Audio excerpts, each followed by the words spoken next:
맞았어. 자, 이렇게 해서 자, 이번 시간에는 자, 쉐이프 퍼즐을 활용을 해서 여러가지 평면을 나눠보는 활동을 진행을 했고요. 그 다음에 이렇게 실제로 여러가지 삼각형을 이용해서 다양한 모양들을 구성을 할 수 있다는 활동까지 하면서 오늘 수업을 마무리하도록 하겠습니다. 그러면은 브리핑 하도록 하겠습니다. 자, 오늘은 응용 9-3 교용과 사고 영역 주차로 쉐이프 퍼즐을 활용을 해서 주어진 모양을 완성을 해보면서 평면의 분할도 한번 해보고, 그리고 뒤에 지면학습을 통해서 삼각형이 여러 개의 삼각형이 모이면은 얼마나 다양한 모양들이 만들어지는지까지 한번 진행을 해봤습니다. 물론 이제 처음에 이 교구에 익숙한 친구도 있고 익숙하지 않은 친구들도 있어서 처음에는 이렇게 같은 모양들을 한번 만들어 보면서 이 조각의 크기를 비교해 볼 수 있도록 한번 해봤어요. 이거를 모르게 되면은 사실상 어렵거든요. 그 전에 이제 스퀘어 퍼즐을 통해서 그거는 네모로만 이루어져 있어서 아이들이 크기 비교라든가 길이의 비교를 쉽게 할 수 있었는데, 여기에는 좀 특이한 모양들이 있어서 실제로 이렇게 모양들을 직접 한번 비교해 보는 활동을 통해서 수업 시간에 실제로 아이들이 수업을 진행을 할 때 좀 더 쉽게 접근을 할 수 있도록 진행을 했어요.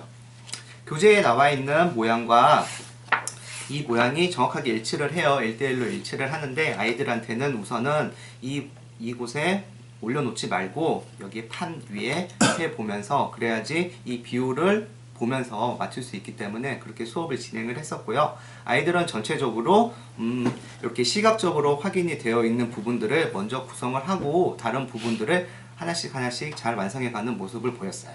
유정이 같은 경우는 문제를 굉장히 빨리 해결을 했어요. 그래서 앞에서 우리가 한 것처럼 하나의 모양을 구성하는 방법은 여러 가지가 있기 때문에 다른 방법이 있는지도 한번 질문을 해보고, 그리고 한 가지 방법만 있는 경우에는 왜 한 가지 방법만 있는지 한번 설명을 해보게 하면서 자기가 해결한 방법들을 논리적으로 정리를 할 수 있도록 그렇게 지도를 했습니다.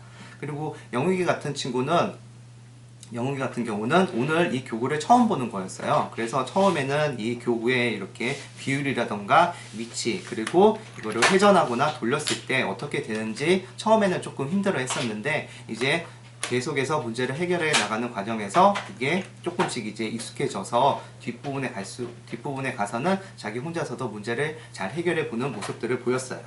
그리고 진실이 같은 경우는 모양이 계속 세 번째 문제 같은 경우에서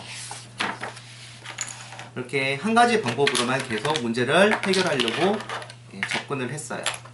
그래서 이렇게 했을 때도 계속 해결이 안 되니까, 그래서 왜 해결이 안 되는 것 같냐고 질문을 해보면서 이 조각 말고 다른 조각이 들어갈 수 있을 것 같다고 이야기를 하면서 자기가 하는 방법이 잘 해결이 되지 않을 때는 다른 방법을 통해서도 해결을 해볼 수 있도록 이렇게 지도를 했고요. 지호도 처음에는 조금 이제 시행착오를 겪으면서 문제를 해결하려고 해서 시행착오로 문제를 해결하기 전에 여기에 그림에 있는 부분에 반드시 들어가야 되는 조각은 어떤 건지 한번 생각을 한번 해보게 함으로써 문제를 좀 더 논리적으로 해결해 갈 수 있도록 그렇게 지도를 했습니다. 그리고 뒷부분에 교구 활동을 중심으로 해서 하나의 삼각형을 여러 가지 3개 혹은 4개로 만들어 보는 방법이 몇 가지가 있는지도 한번 살펴보면서 다양한 문제 해결 방법에 대해서도 살펴보는 시간이었습니다. 그럼 마치겠습니다.